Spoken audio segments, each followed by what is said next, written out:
Let's talk about something uncontroversial. Immigration. Not to worry, today our subject is French. As the first stop past the port of New York Harbor, many of our new friends tended to settle in New Jersey. Back when the Garden State was more than just a name, we had a lot of farms, which are notoriously labor intensive and always in need of help. Thus, when a young Frenchman arrived in April of 1833, it only took him 3 days to find himself with a room and board at a farm outside of Morristown. However, in just a matter of weeks, things would go from grueling to tragic and then downright macabre. The trial and unusual execution of Antoine Le Blanc in 1833. Welcome to Words and Coffee, where we talk interesting history about the Garden State and showcase a bag of small batch roasted goodness.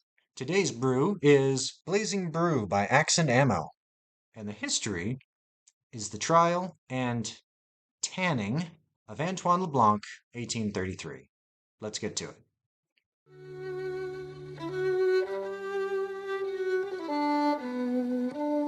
The Sayre family was prominent in the main part of the 1800s. As bankers and financiers, they prospered and spread throughout Morris and Essex counties. And to underscore that, I'll direct your attention to the town of Sayreville. One branch consisted of Samuel, his wife Sarah, and a live-in servant named Phoebe, who may or may not have been a slave. The record is dicey. They lived in Morristown, about half a mile from the town green. Antoine Le Blanc, 31 years old, arrived in America in April of 1833. Believed to originally be from a well-to-do family in his native France, nevertheless, they apparently disowned him, and so he made his way across New Jersey and eventually ended up at the Sayers' doorstep. An agreement was soon made where Le Blanc would feed the pigs, chop firewood, and perform other labor-intensive chores in exchange for room and board, which consisted of a basement room and no payment. He doesn't like that. Not one bit. This went on for about 2 weeks when LeBlanc decided that enough was enough. The indignity of his situation was no longer tenable, and so, on the night of May 11th, he decided to act. Around 10:30 that night, LeBlanc returned home from a local hotel where he had passed the time drinking brandy, as one does, until the family had gone to bed. Returning, Le Blanc lured Samuel out of the house, claiming there was a problem with one of the horses. Unsuspecting, he came out to the stables, and that's when Le Blanc struck. He attacked Samuel with a shovel, smashing and stabbing until the man was nothing but a gory red ruin. Le Blanc had passed the point of no return, and he wasn't finished. It is unclear what sin, if any, Sarah had committed against him, but he called her out to the stable next, using the same ploy he had for her husband, and there she met the same fate. Finished with this dark deed, Le Blanc dragged the bodies out back, hiding them beneath a pile of manure. That left only young Phoebe, still asleep in the house. Even she was not spared an awful fate, bludgeoned to death with the blunt side of a hatchet. Now with free rein of the house, Le Blanc grabbed a sack and stuffed it with as many valuables as he could carry. And then he was on the run.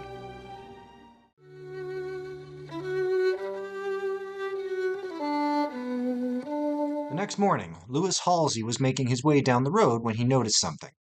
It was an article bearing the family crest of Samuel Sayre, and he recognized it immediately.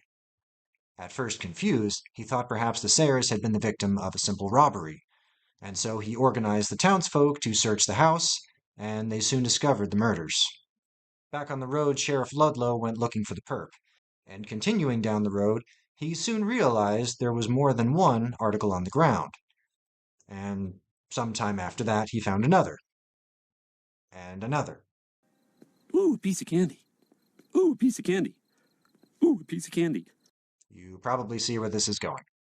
In darkly cartoonish fashion, they followed a trail of spilled loot from Morristown all the way up to the Mosquito Tavern in Hackensack, nearly 30 miles away.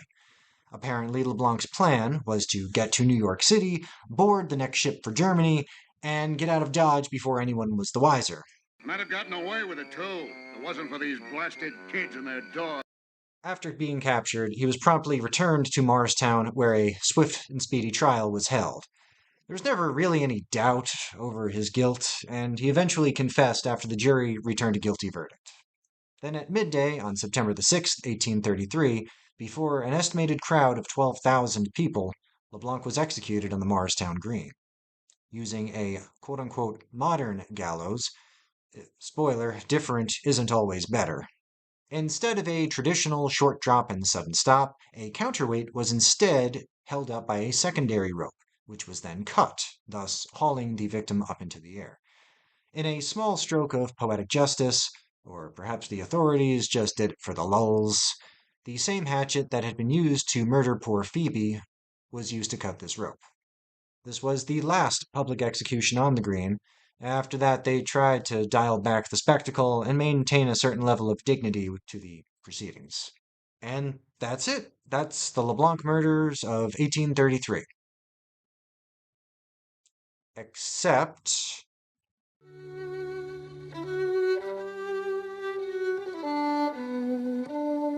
here on Words and Coffee, we pride ourselves on presenting history with a certain unique bent, the kind that was sadly lacking from my formal education. I like a little mystery, a little twist, something with a little. However, this one was admittedly a bit much. So, owing to the heinousness of the crime, the townspeople were justifiably outraged. To their credit, that didn't stop them from holding a proper trial and providing the accused with his own legal defense. So they tell it. However, when a local physician named Dr. Isaac Canfield offered his services, no one thought to turn him down. I'll explain. After LeBlanc was pronounced dead, he was lowered from the gallows and carted off to the doctor's office. But this wasn't for the purpose of reviving LeBlanc. Canfield's intent was to subject the fresh corpse to experiments. Look at me! I'm going to make an experiment. LeBlanc's body was instead donated for research purposes. See, in the early 1800s, electricity was kind of a novelty, and various scientists and pseudoscientists were exploring potential applications. Years before LeBlanc would arrive in the New World, a series of experiments were conducted by Luigi Galvani and Alessandro Volta. Galvanic, volts, electricity, where they electrified animal and human body parts to make the muscles contract.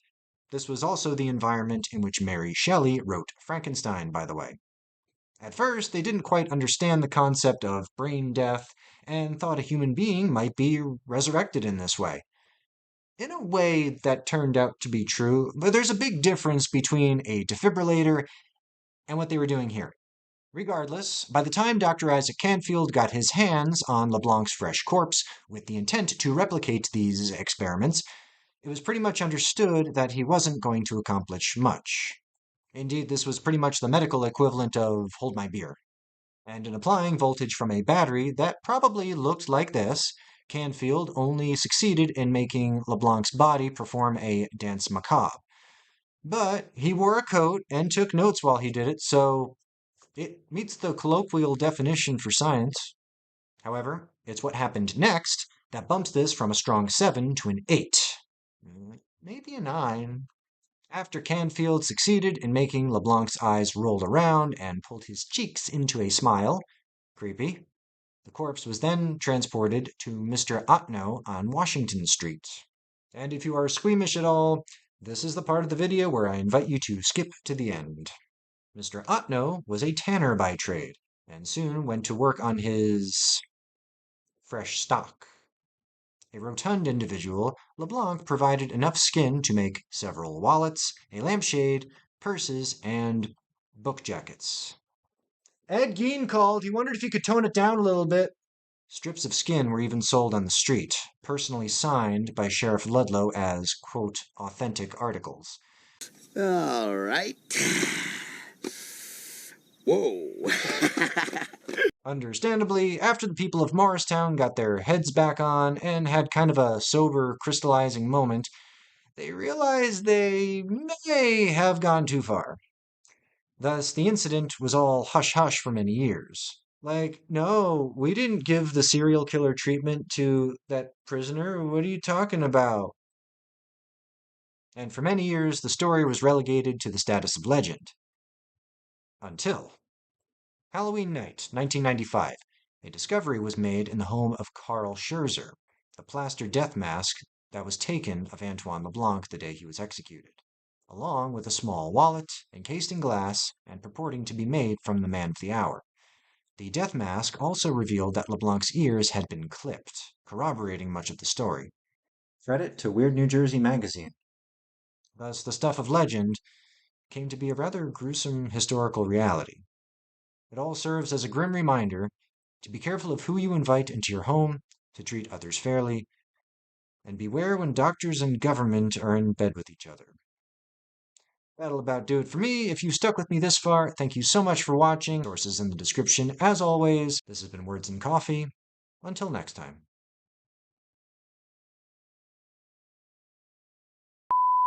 Kind of gives new meaning to that old threat, I'll tan your hide. If you needed a tan that badly, should have gone to LBI.